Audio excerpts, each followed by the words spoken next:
Hello everyone, this is the story of how Rene's bar was built. And I'm out in my garden. It's not a bad day today, bit of sun. I'm out in the garden because this is where it's built. There we go. That is my trusty saw, which saves lots and lots of time, and that's where everything is chopped up on. And it's about to get some use. So just behind the saw, in amongst all that plastic, are 2 sheets of hardboard and a sheet of MDF, and both of those are going to get chopped up. The MDF is going to form the top of the bar, and the hardboard is going to be the front and, or the front of both halves of the bar. So I've made a start on the bar. So in the conservatory, that's a load of 2x2 softwood sawn timber. That's what most of it's going to be made of. And you can see I've chopped a lot of it up into the right lengths. Now I've got to make joints on all of that, which means chopping little sections out of every single bit and then gluing and screwing the whole lot together to make the frame. Okay, so I've done, that's the main part of the bar, that's the longest part of the bar. The shortest part of the bar, I've already done the frame, and that's in the polytunnel. It's the only place I could think of to store it. Can't store it in here because there's no room. So let's go to the polytunnel. Right, there's the polytunnel, which I normally use to grow things in. But there's a lot of room at the moment. And there's the frame of the short half of Rene's bar. This is made of what I call sabotage timber. And I call it sabotage timber. You can't really see, but a lot of it has got these 1/2-inch staples embedded in it.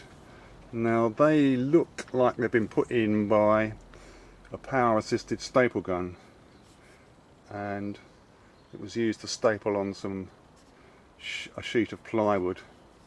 Remnants of the plywood are visible. There we go, there's more of it there. Now if my circular saw blade hits any of those staples, I fear for its life, so I try and avoid them. So that's why I don't like using sabotage timber, or what I call sabotage timber. It's also the cross section of this timber isn't square. Having square cross section timber, for reasons which I won't explain now, makes making the frame easier. You can reinforce it, make it stiffer. It's more difficult to use this strange shaped timber here. This I think is 3x1 planed timber.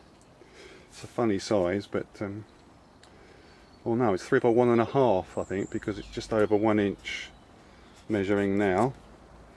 So before it's planed it's 1.5, and that works out at just about twice the price of the timber I'm using. So that's the reason I didn't use that in the whole caboodle. There we go. So that's what my polytunnel is usually used for, growing stuff to eat. There we go.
Right, here we are several days later and lots of work, and this is the longest part of Rene's bar taking shape.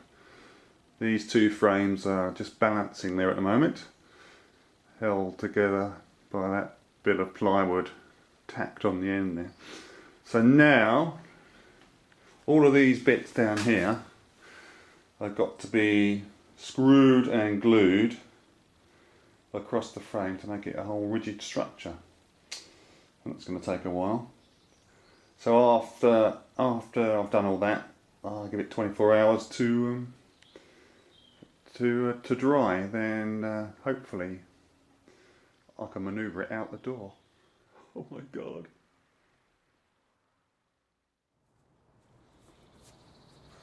Well, here it is. This is Rene's bar before the top and the sides are put on sort of skeletal form, if you like. It's still held together by clamps, because the bolts are too short. Bottom more bolts, they don't cost very much. So, and it's freezing cold out here, so I'm not going to stay in here for long. Right, this is Rene's bar. It's nearly finished. It's got front panels on, and this is the top. So all I need to do now, more or less, is attach the top, or tops, oh my god, to the bar, and then it needs painting, but I'm not going to do that, so just have to store it for a bit. Okie doke. Well, there it is, Rene's bar, finally finished. Let me show you around. Just waiting for the glue to dry, actually.